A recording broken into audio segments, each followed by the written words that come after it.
What's good, everybody? It's BBKDRAGOON coming at you today after the first week of Destiny 2 PC. Got my first character through the story up to close to 270 light. Was lucky enough to get that sweet ornament for the Mida multi-tool.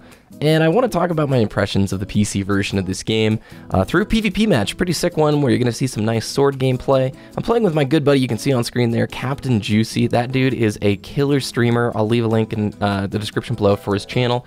Like, a lot of times YouTubers like, this guy deserves more attention. Seriously, as a streamer, if you're looking for an entertaining Destiny streamer, man, Juicy definitely deserves more attention. Runs some of the most entertaining Destiny streams that I can watch. And I gotta rub it in his face. He tried for weeks and weeks and weeks to get Uriel's gift, and guess what? The day before the PC release happens, he gets Uriel's gift, and he's one of those players, kind of like me, who's pretty much switching to the PC from this point moving forward. This is not going to be one of those videos where I tell you guys, oh my gosh, the PC version is the only way to play this game.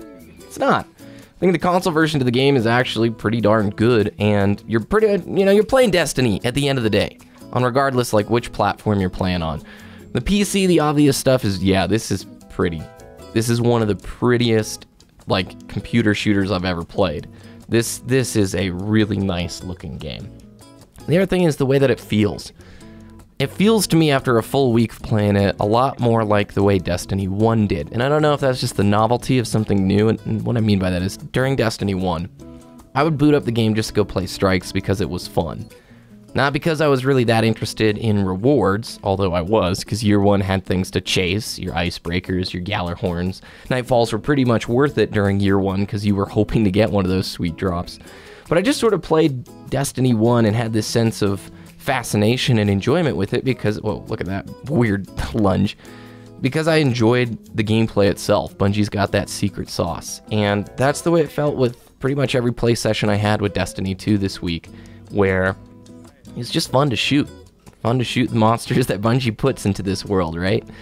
And on PC, I've grown up being a mouse and keyboard player. I'm far more comfortable with mouse and keyboard than I am with controller, and so PvP is like a dream come true. A lot of the weapons that wouldn't necessarily be that great on controller are much stronger on mouse and keyboard. Hand cannons, for example, just like in the beta.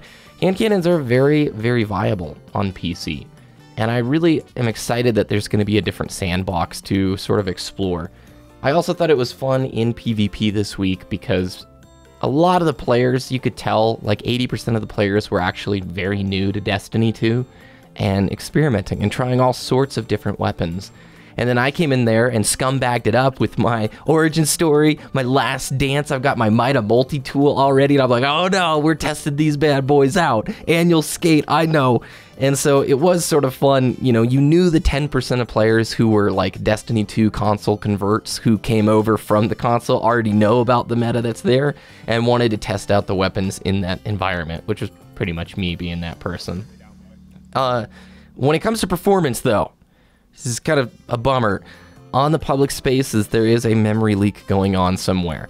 So when I boot into the EDZ, and a lot of players have had this issue, Bungie's actually officially tweeted about it, that they're looking into it, you will see your frame rate slowly get worse and worse the longer you spend on public events or in public play spaces like Nessus, IO, Titan, and the EDZ.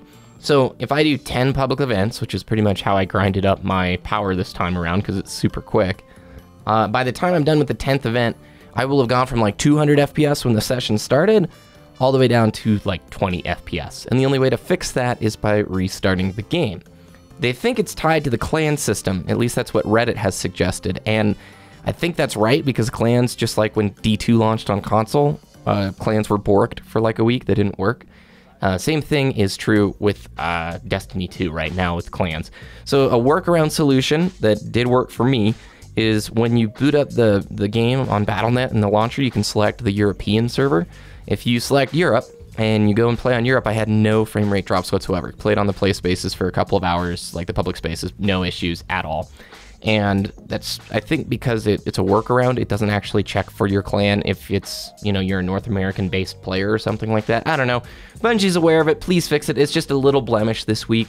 The bans, the weird ban stuff that was going on, Bungie did fire back and say we only banned 400 people. It's manual. We are letting people appeal their cases, that kind of a thing.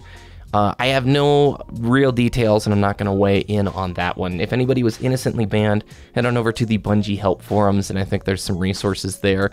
But overall, it looks like the people that were getting banned were folks that had like cheat tools on their computers for other things. Maybe not even cheat tools. Maybe, you know, there's certain tools that give you better FOV in older games like Modern Warfare. So I don't really want to comment on that side of things just because I'm not knowledgeable there. And man, what else? Oh, no all chat. What the heck, Bungie? If friend game is the end game of Destiny 2 and you want us to connect with players, what's up with how closed off your social box is, dude? I don't know if it's the social designers over there who made an intentional stance to say, no, there will be no all chat. Because even when you're in the farm or you're at the tower, right? You can't actually talk with the other people that are in that same instance. Why? Why shoot yourself in the foot there, Bungie? You know how easy LFG would be if I would run to the tower and I just type in chat, hey, I'm looking for a couple for PvP, or I'm looking for 2 for the Nightfall. And it works way better than your silly guided game system, bro. And where's the clan chat? Where's clan chat, man? I want to be able to type to my clanmates from within the game. So, anyway, overall, the PC version of the game is awesome. You're going to see a lot of PvP footage from me over the next few weeks. But I'm ready to mix it up as well. Like I said, I've been playing Warframe, and I want to talk about the Master Chief Collection getting fixed.